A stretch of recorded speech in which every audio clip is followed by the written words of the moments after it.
Hi and welcome to my YouTube channel. I talk about crime, but I also talk about current affairs and information that's coming out at the moment about certain issues that I just can't be silent on. So I watched Framing Britney, and I think that the title of that film was very, very appropriately named. Now, I work in mental health, and I have spent a lot of years working with people who have mental health struggles, mental illness struggles, people who are dealing with a whole heap of different issues, problems, experiences, right?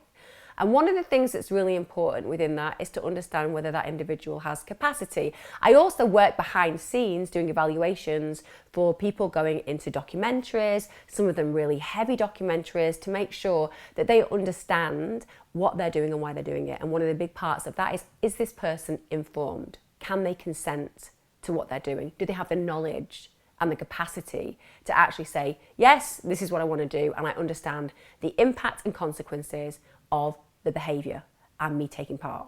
So I work with this a lot. I watched that Britney documentary and all I could think was, this woman is being used. Now, she's had mental health issues. She will have had lots of problems growing up, being completely in the spotlight. She was treated as an adult when she wasn't old enough to be treated as an adult. She made her mistakes in public because she was a young person. That's what young people do. They make mistakes. Ironically, what we actually see in children and young people who are allowed to make mistakes is they grow in resilience. Because, you know, that's what failing helps you to do. It doesn't beat you across the head with a stick for the rest of your life. You grow. You become a better human. Yes, she got that happening in front of millions of people, but that doesn't mean that she wasn't growing and learning and developing. And one of the scenes that I saw that really offended me was the numerous actually scenes that offended me, but one that really got to me was just the constant paparazzi. You would see this inhuman exposure to people so in her face, so in her intimate space, that I would say it was violating her. I would say it was assaulting her. I genuinely mean that. When I saw those photographers and videographers, they are literally touching her. They are around her, fully intimidating her, trapping her. How is that allowed? Number one, that's assault in my belief system. That is preventing somebody moving freely in their world. And it is almost seen that this is an acceptable part of being a celebrity. No, that's not acceptable. She was a kid. You don't put a child in that situation. I mean, that's failures on everybody's parts, as far as I'm concerned, not hers. She's just doing what she's there to do, to be a performer. Obviously, she comes from a family that loved her. I don't know where that is now. I don't know how people manifest and change and shift through those relationships when somebody becomes so incredibly wealthy. Because if there's one thing that we can all agree on, it's money is the root of all evil. It really is. Like, people sell their own family members for money. Watch when somebody dies and a will is divided. People fall out constantly. People see money as this elixir, this incredible potential of future happiness, base everything on it, and then when they have a chance to get it, they just go for it. And often they'll go for it by running roughshod over anybody who's in the way. And I feel like that's what happened to Britney. I feel like she is this perfect person of potential income for so many people around her. And yes, she's had her struggles. And yes, she's probably been to rehab. And that's what happens when you're rich and you're struggling. That's where you end up. But that does not mean you don't have capacity. It does not mean that you're not able to make your decisions. It certainly doesn't mean that you're not somebody who has intrinsic worth and ability and talent to manage and live and love your own life. In fact, arguably, I would say if you are somebody who's managed to get to a point in your life where you can sell out stadiums, chances are that you do have capacity because you're selling out stadiums, you're going and performing. I mean, it doesn't take a genius to see that you would need a certain amount of capacity to go on stage, manage your dance routine, perform incredibly, sing beautifully, remember all the words. I mean, you'd have to be strange to not think that it would take somebody with the ability to be strategic and have clear thinking to remember loads and loads of words. And she seems to be able to do that without a problem. what blows my mind is this conservatorship. So what is a conservatorship? Well, for me, listening to their legal teams, it means that you cannot be trusted with money.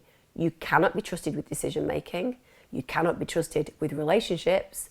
You cannot be trusted with making micro decisions over your life. You cannot be trusted with where you work. You cannot be trusted with where you live. You cannot be trusted to make your own friends. You cannot be trusted to do anything other than let other people make decisions for you.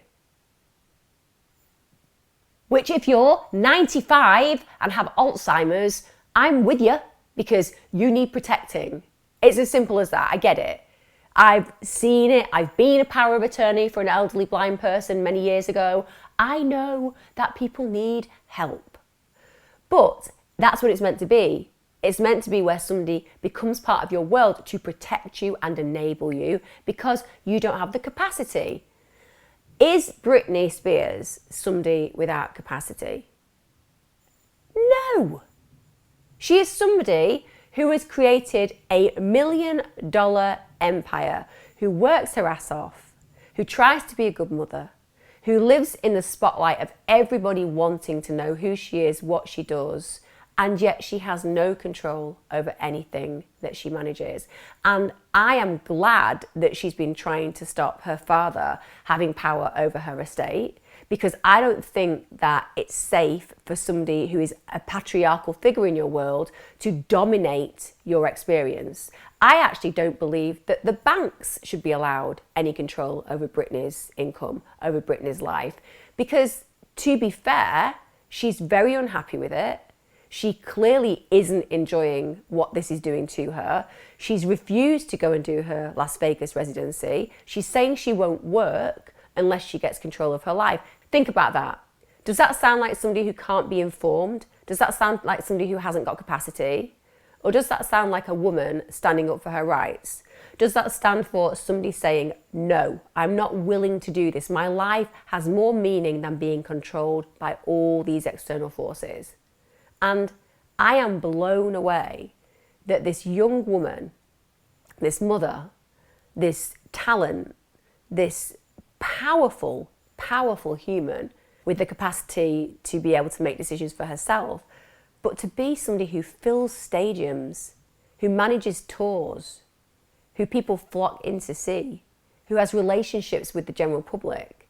This is a woman who certainly has capacity, but is her mental health suffering because she's in a situation where she has no control? Damn straight it will be suffering. I would imagine for most human beings, if they aren't allowed to make choices and have free will in their world, they will go mentally into a decline. So I think if Britney Spears' mental health disintegrates, it won't be because she needs a conservatorship. It won't be that she needs people being paid huge amounts of money to protect her by taking huge amounts of money from her. It will be because the conservatorship makes her feel helpless, hopeless, and without any options for free will and choice. And as an autonomous human being, one of the things that we do in therapy is we empower people to make those choices.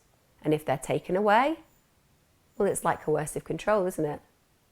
You can't go here, you can't shop there, you can't wear that, you can't choose that, you can't have any of the things that would allow you to feel free, happy, enabled. Shut down every single one of those opportunities, and it just leaves you feeling that there is little point. So for me, watching that Framing Britney, at the end of it, I felt two things. One, how amazing are Britney Spears fans? Just mind-blowingly wonderful human beings who just see it, feel it, know it, smell something's off and fight for her. What a boost that will have given to Britney Spears. And I hope that when she watches it on replay, that's what she takes from it, that she's empowered by the fact that she has people who know her and see through this disguise where she is shown to be this liability and instead see this passion and light. And secondly, I would hope that it's going to make the American people stand up and say that she is being controlled at a time where she needs to be freed. I have to come on and say that, because at the moment I think that very often coercive control is overlooked, but when it's coercive control by the state, it seems to be accepted.